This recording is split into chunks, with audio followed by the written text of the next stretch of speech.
Good morning student. आज पढ़ रहे हैं हम गिरवी के अनुबंध। कभी कभी व्यक्तियों एवं संस्थाओं को धन की आवश्यकता पड़ती है, तब ऋण लेना पड़ता है। ऋण प्राप्त करने के लिए कभी कभी व्यक्ति गारंटी से काम चल जाता है, किंतु कभी कभी ऋणदाता को ऋण के बदले किसी माल वस्तु की प्रतिभूति भी गारंटी के रूप में मांगता है। अतः ऋण लेने वाले व्यक्ति को अपनी किसी वस्तु या माल को ऋणदाता को प्रतिभूति के रूप में सुपुर्द करना पड़ता है। ऐसा करने को ही उस माल को गिरवी रखना कहते हैं। आज हम इसी के बारे में चर्चा करने जा रहे हैं। इसका अर्थ ले रहे हैं। गिरवी का अर्थ एवं परिभाषा। भारतीय अनुबंध अधिनियम के अनुसार जब किसी माल का निक्षेप किसी ऋण अथवा वचन के पालन के लिए प्रतिभूति के रूप में किया जाता है तो उसे गिरवी कहते हैं। वस्तुतः गिरवी अनुबंध एक विशेष प्रकार का निक्षेप अनुबंध है। गिरवी के अनुबंध में गिरवीकर्ता अपना माल वस्तु प्रतिभूतियों के तौर पर एक अनुबंध के अधीन इस शर्त पर गिरवीकारी को माल सौंपता है कि जब ऋण का भुगतान या किसी वचन का निष्पादन कर दिया जाएगा तब वह उस माल और वस्तु को गिरवीकर्ता को लौटा देगा अथवा उसके निर्देशानुसार उसकी व्यवस्था कर दी जाएगी। गिरवी अनुबंध में अथवा गिरवी के निक्षेप में दो पक्षकार होते हैं। पहला गिरवीकर्ता, दूसरा गिरवीग्राही। गिरवीकर्ता और गिरवीग्राही हम इसे उदाहरण में पढ़ना चाहेंगे। अंता बंता से 1000 का ऋण प्राप्त करता है तथा उसे उसके पास जमानत के रूप में अपनी पत्नी का 40 ग्राम सोने का लॉकेट गिरवी रख देता है, अथवा अंता एवं बंता के बीच गिरवी के अनुबंध है। इस अनुबंध को अंता गिरवीकर्ता तथा बंता गिरवीग्राही है। गिरवी के अनुबंध के हम आवश्यक तत्व भी बताना चाहती हूँ। पहला जो इसका है पॉइंट, जमानत के लिए निक्षेप। गिरवी जमानत के लिए निक्षेप होता है। यह किसी ऋण के भुगतान या वचन के पालन के लिए दी गई जमानत हेतु निक्षेप है।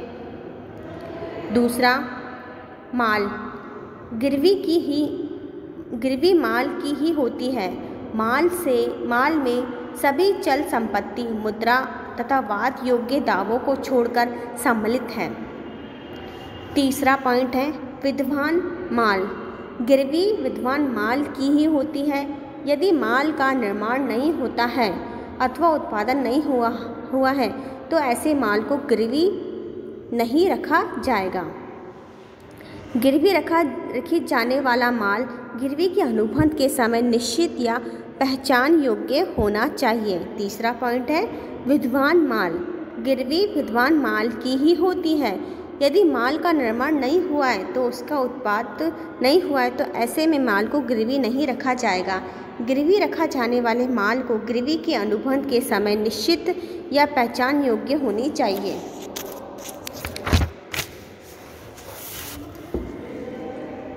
यहाँ ध्यान दें कि विद्वान माल के बारे में हम उदाहरण के तौर में समझेंगे। अंता एक फिल्म का निर्माण करता है जिसके लिए वह बंता को 2 करोड़ रुपए प्राप्त करता है। अंता उस धनराशि को प्राप्त करते समय कहता है कि वे ज्यों ही फिल्म का निर्माण पूरा हो जाएगा फिल्म को उसके पास गिरवी रख दिया जाएगा। ये गिरवी अनुबंध नहीं है, क्योंकि अनुबंध करते समय माल का अस्तित्व ही नहीं है। तो माल का अस्तित्व होगा वही गिरवी अनुबंध लागू होगा।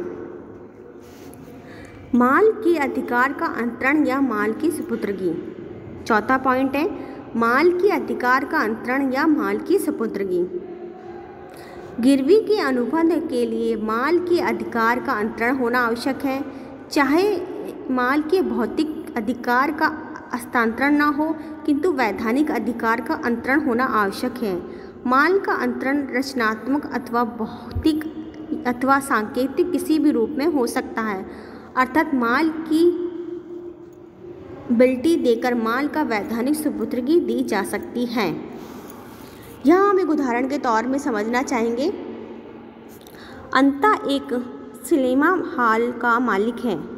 अंता अपने सिनेमा के एक प्रोजेक्ट को बैंक के पास गिरवी रख देता है, तो बैंक उस प्रोजेक्ट को सिनेमा हॉल में ही रहने देता है, क्योंकि वह दिन प्रतिदिन के प्रयोग में आ रहा है और उस प्रोजेक्ट के सभी प्रपत्र बैंक के अधिकार में कर दिए जाएंगे। यह गिरवी वैध है।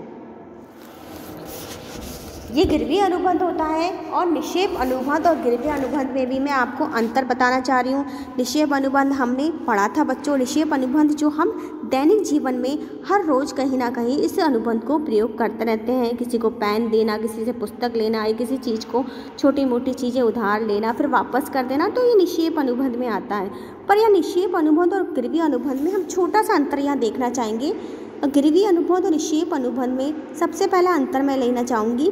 गिरवी किसी ऋण के भुगतान अथवा वचन के निष्पादन की प्रतिभूति के रूप में माल के अधिकार दूसरे व्यक्ति को सौंपा जाता है, जबकि निक्षेप में एक पक्षकार अपनी वस्तु के अधिकार के किसी अस्थायी उद्देश्य के लिए दूसरे पक्षकार को सौंपता है, जिसके उद्देश्य को पूरा होने पर वस्तु लौटाने की शर्त होती है।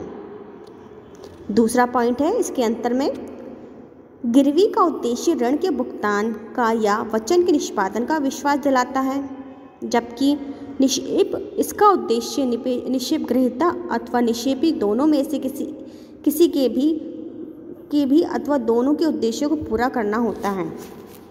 तीसरा पॉइंट, जमानत के रूप में माल। इसमें गिरवी में ऋण चुकाने अथवा वचन के निष्पादन के लिए जमानत के रूप में माल रखा जाता है, जबकि निक्षेप में जमानत के रूप में कोई माल नहीं रखा जाता है। चौथा पॉइंट है निक्षेप का अधिकार। गिरवी में जमानत के रूप में रखी गई वस्तु का उपयोग का अधिकार नहीं होता, जबकि निक्षेप में वस्तु के उपयोग होते निक्षेप किया जाता है। पांचवा पॉइंट है विक्रय अधिकार। कुछ दशाओं में विक्रय का अधिकार प्राप्त होता है गिरवी में, जबकि निक्षेप में इसके अंतर्गत केवल अधिकार प्राप्त होता है। 6 पॉइंट है प्रतिफल। गिरवी में प्रतिफल होना आवश्यक है, जबकि निक्षेप में प्रतिफल का होना आवश्यक नहीं है। 7वां पॉइंट है अनुबंध की समाप्ति। गिरवी में अनुबंध की समाप्ति ऋण चुकाने अथवा वचन पूरे करने के बाद होती है, जबकि निक्षेप और अनुबंध की समाप्ति निक्षेप के लिए निश्चित अवधि या निश्चित उद्देश्यों को पूरा करने के लिए होती है। तो निक्षेप और गिरवी अनुबंध में मैंने अंतर आज आपको बताया। गिरवी अनुबंध क्या होता है ये मैंने आज आपको बताया कि कोई चीज़ हम किसी के पास रखते हैं और उसके बदले कोई पैसा लेते हैं, तो वो गिरवी अनुबंध में आती है।